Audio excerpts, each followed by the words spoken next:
سمبوسه سیب زمینی آبادانی و اینجوری درست کن. 3 تا سیب زمینی نسبتا بزرگ برمی‌داریم، به صورت نگینی درشت خرد می‌کنیم و بعد داخل آب می‌ریزیم و می‌ذاریم که بپزه.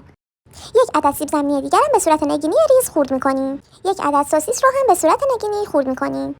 جعفری تازه رو ساتوری می‌کنیم تا به این حالت در بیاد. بعدش هم 2 تا عدد پیاز بزرگ رو به صورت نگینی ریز خرد می‌کنیم. پیازها رو داخل روغن می‌ریزیم و اجازه میدیم که کاملا طلایی بشن. بعدش برای ادویه زردچوبه، فلفل سیاه و فلفل قرمز رو اضافه می‌کنیم. حالا جعفری‌ها رو به پیازمون اضافه می‌کنیم. سیب زمینی‌ها رو که دیگه کاملا پختن و با گوشت‌کوب می‌کوبیم.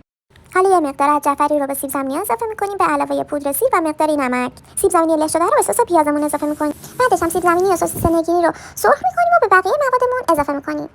حالا یه نون لواش از طولش برش میدیم، مواد رو روی یه قسمتش می‌ریزیم و دقیقاً مثل ویدیو می‌پیچیم. قسمت آخرم برش میدیم و مثل ویدیو میبندیمش. و در آخر داخل روغن می‌ریزیم و سرخش می‌کنیم. میشه جان.